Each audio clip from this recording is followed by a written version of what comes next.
Hey everybody, and welcome back to my channel. I hope everybody is well on this Sunday morning, afternoon or evening where you may be across the world. So today I thought I would talk about the BBC documentary which was done and broadcast on Wednesday by Paddy and McGuinness, who are a UK celebrity couple here, and they did a documentary called My Family and Autism. As an autistic woman, I felt it was important to watch the documentary, and then I wrote some notes down, and I thought it was important to give my feedback as someone on the autistic spectrum. So let's get into it. So as I was watching this documentary, the first topic that Paddy mentioned was about his autistic children and emotions. So I want to touch on that topic first.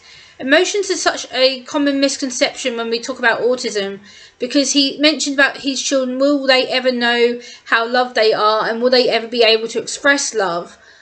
Oh my god, this topic drives me nuts, because we do feel love, we do feel empathy, but the problem is we have trouble with expressing it.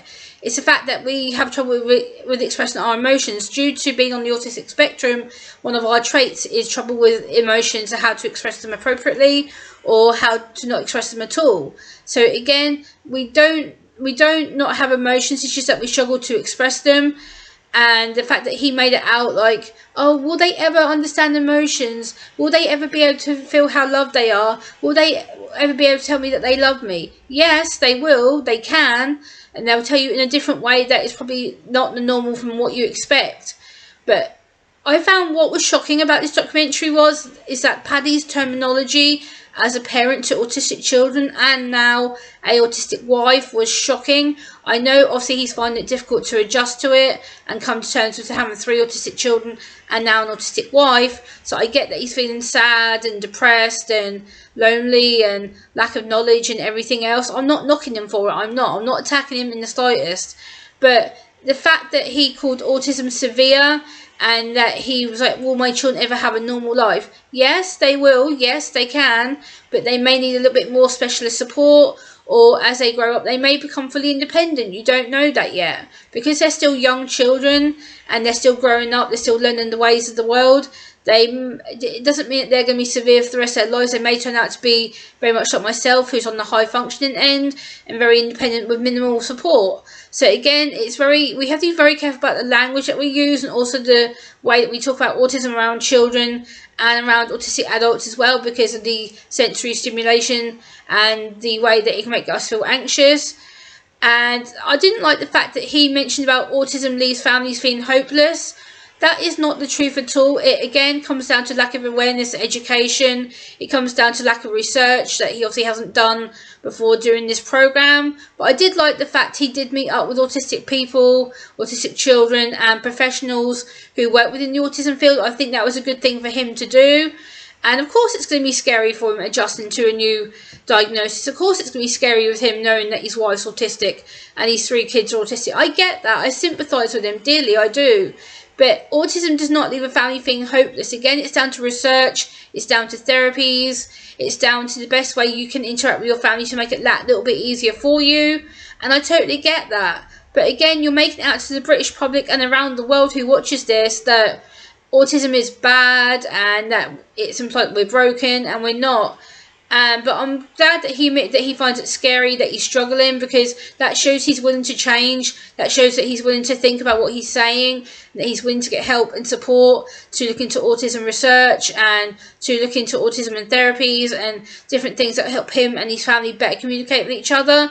I'm glad that he is seeking the help and support he needs, because it is scary going through an autism assessment and diagnosis. I'm not going to knock him for that, because I've been through it. And I found it intensely scary, upsetting, emotional, angry, confusing. I felt lost, hopeless. I get why he's feeling like that. It's totally valid at all. It's totally valid. I get it. I totally sympathise with him. But again, it's about coping. And then he goes on to talk about autism and education. Oh, let's go. Okay, so he says that people with autism are up to 70% into mainstream education.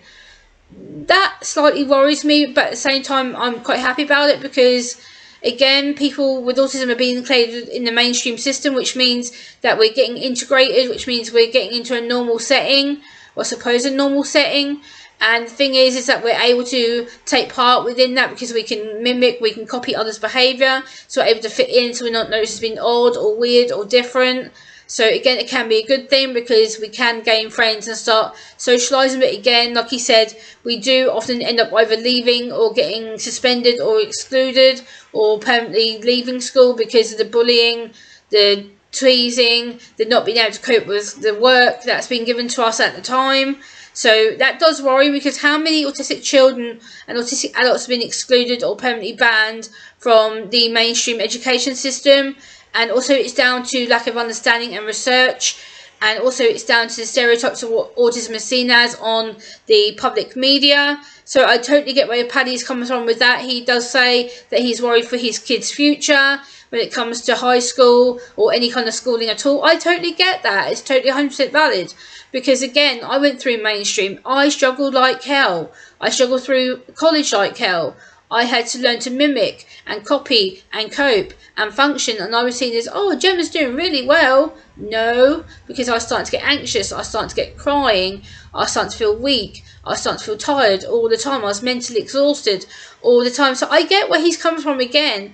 I get where he's coming from, but again, not all children will end up in specialist schools or specialist placements. A majority of them will, but not all of us will. So again, we have to be very, very careful when it comes to education as well, because each person is different and each person's on the spectrum for a reason, and we're all different and we all have different needs, severities, abilities.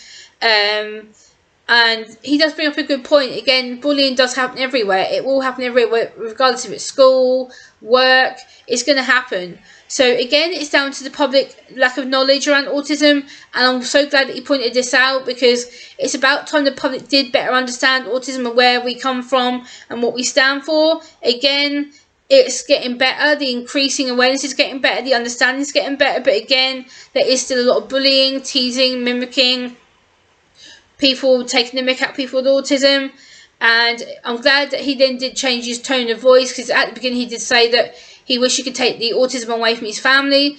And I was just like, no, Paddy, no, no, no. But then he did say towards the end that he can't take it away from his family, that he wouldn't want to, because it makes him and his family special. Autism is what I call a gift, a blessing. It's a different way of perceiving the world, seeing the world, hearing the world, seeing people, and the way that we communicate.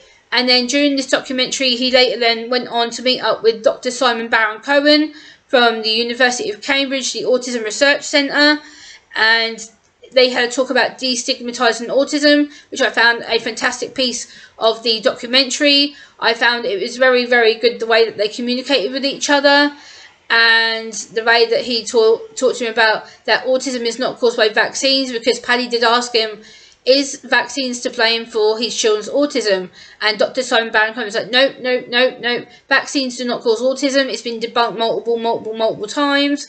And it's down to genetics and other environmental factors. So again, he's able to put Paddy's mind at rest with regards to the vaccine thing. Also, I think Paddy was able to feel a bit more calmer and understand where autism comes from, and how he needs to still learn and research it to educate himself and his family on what is best to help them.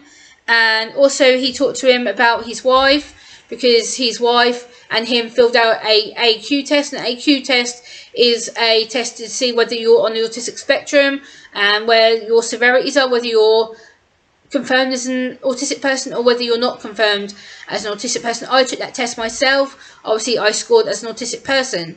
So again, it depends where you get on that test. And then later on in the programme, his wife Christine went back to see Dr. Simon Baron-Cohen, and she took her test results back with her, and she basically spoke to him in depth. And it turns out she is autistic, and she actually went forward with a diagnosis and came out publicly a couple of 3 weeks ago. So again, girls, women, we do mimic our autism. We are able to bury it. We are able to mask it so much that we appear as the normal neurotypical person. But again, internally we're fighting the anxiety, the breakdowns, the meltdowns, the sensory overload, sensory shutdowns, the anxiety. So again, we're able to mimic to such a severe thing. One thing that is noticed within girls and that women is that Christine did say is sensory issues are heightened and increased, because when you go through everyday battles, you're having to fight noise, taste, sight, sound, smell. So you've got the 5 senses that are the most triggerous for us. So again, it's things like high-pitched noise, deep smells, things like perfumes, colognes can really overstimulate our senses and make us feel sick. But I am happy that Christine did say that autism is not a burden or something to be ashamed of.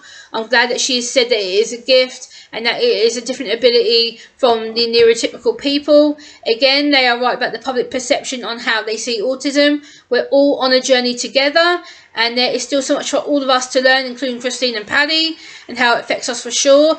This documentary has opened up my eyes to how children and the lack of support for parents go through and carers, and I will never ever want my parents or any other parents to go through the struggles of feeling alone, lost, misunderstood. And I agree with Paddy and Christine that visiting an independent housing association, people on the autistic spectrum, proves that we can live independently. I live independently. I have done for nearly 8 years, and I've done really well. I've learned how to do things that I didn't think I'd be ever able to do. I live independent from my parents. It's the best thing that's ever happened because I'm able to prove to people I can live on my own. I'm able to get my voice out. I'm able to be an advocate. I'm able to do these YouTube videos to help educate people. But again, some people with autism may not be able to live on their own and may live with parents or carers or respite because they might be a bit more severe than what I am. They may be non-verbal, so they may not have the chance to live on their own. But I do feel both Paddy and Christine are able to go about and talk to more parents and adults like myself. I'd love to collaborate with them. I'd love to meet them and talk to them about autism and my form of it and how I could help advocate with them to make their lives easier with their children. I do think both Paddy and Christine need to increase their autism understanding by being around more people with autism, families with autism. So if you like this video, please give it a like, comment, share and subscribe, and I will see you soon, guys. Thanks for watching. Bye.